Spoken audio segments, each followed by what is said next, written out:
Shout, shout. Shout.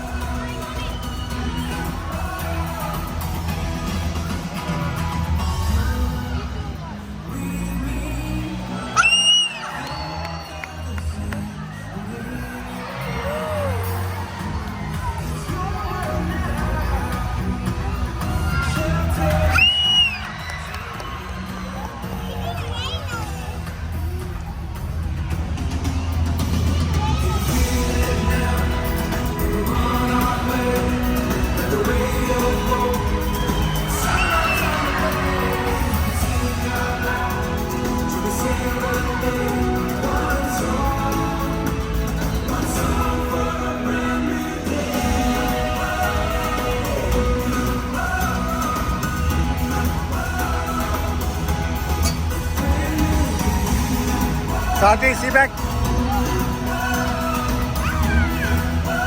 Sathi.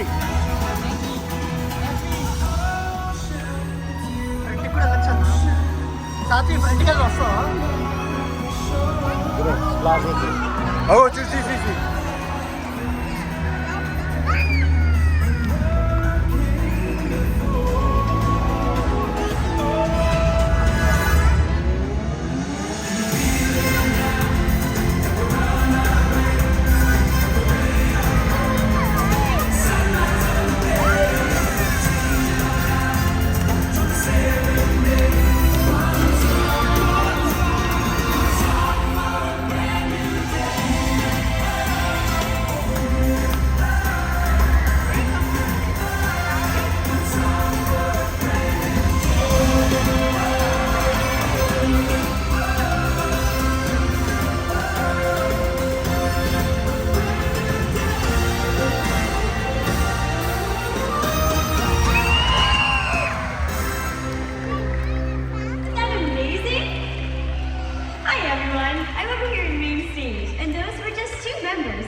Showing off their size, speed, power, and problem-solving abilities.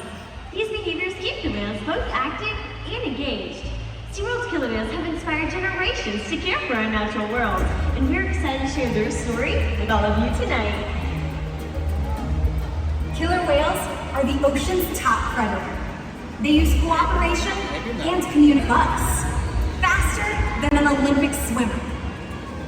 High-flying and powerful. We're going to see all of this today and more. These and other behaviors provide the whales with an environment full of enrichment. We spend days, weeks, months, years building relationships with our whales. This creates trust, and that allows us to do. These synchronized behaviors allow them to strengthen their social bonds and problem solve as a group. And this is just another reason as to why they're known as the ocean's top predator. Their scientific name is Orca, and their common name is the killer whale.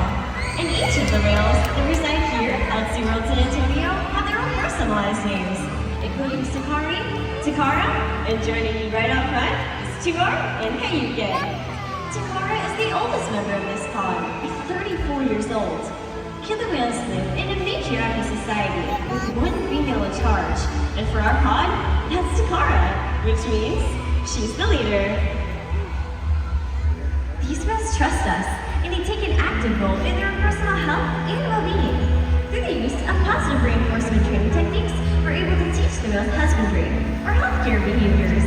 And joining us on the sidelines now are trainers Julie and Josh, here to demonstrate just a few of these behaviors. Now, one of the very first behaviors we teach the whales is called the flip present, in which the whales will present their tail flips to the trainers, just as Josh and Tigor are demonstrating right now. Not only does the flip present allow us the opportunity to observe the whale's entire body, but it also allows us access to the easy-to-see shallow veins that run along the white underside of their tail flips. Our veterinarians are able to collect blood samples from these veins at least once a month. And as you can see, the whales are conditioned to remain calm throughout the entire procedure. Throughout today's experience, you may also see the trainers providing the whales with a variety of different tail massages, back rubs, or maybe even using a soft bristle brush. This is because killer whales have very sensitive skin, and this is just one of the many ways we can continue to build our relationships with the whales. Now, collecting blood is just one of the ways to ensure the health of these amazing animals. Another important diagnostic tool is knowing how much each of the whales weigh. And that is why we weigh the whales once a week. And in order to do so, we ask them to slide their entire bodies out of the water onto a kilo-whale-sized scale located in one of our back-adjacent habitats. Now, while the whales are in this position, you notice that a portion of their body, from the base of their dorsal fin all the way down to the tip of their tail flips, is still in the water. Now, this portion of their body is called the peduncle, weighing up to several hundred pounds alone. So, in order to get an accurate weight on each of the whales, we simply ask the whales to lift their tail flips up and out of the water, just like this. And this is exactly how we know that Hashvika here is weighing in at 10,000 pounds. It's important to have an accurate weight on each of the whales to ensure they are healthy and thriving. And the care isn't just physical. Mental stimulation and play are vital, and we surprise and engage with our whales at every opportunity. Play is how killer whales teach their young to hunt, and for the adults, play is important too. It seems that they just enjoy having fun. Making time for play is an important part of life for killer whales, and for us. Observational learning and mimicry play a critical role in the life of a killer whale. From the very moment they are born, they are learning necessary life skills by watching and playing follow the leader with their mothers, as well as other members of their pod. And here at SeaWorld, they even play that game with us. So today, we're going to try playing that game with all of you. First, I'll have you introduce yourselves to the whales by raising one hand high in the air and giving them a big wave hello. And would you look at that? They're paying very close attention to you. Killer whales have incredible eyesight above and below the surface of the water, and they're very curious animals, which is why we often see them sky hopping or even jumping completely out of the water to get a better view of all of their surroundings. That was great, Tigor! Now let's talk a little bit more about how killer whales communicate. They can communicate in a variety of different ways, and the use of vocalizations is just one of them. So let's see if they can demonstrate one of these vocals for us today. Everyone, stick both of your pointer fingers out and wave them back and forth, and take a listen.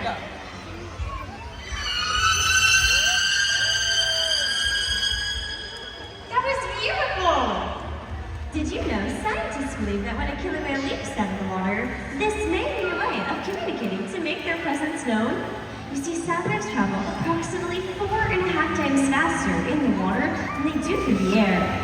So when a killer whale does leap out of the water and comes crashing back down, this is called a breach, and this sound can be heard for miles around. Let's take a listen to the center to see just how loud a breach can be. Ladies and gentlemen, let's hear it up for the killer whales and all of you.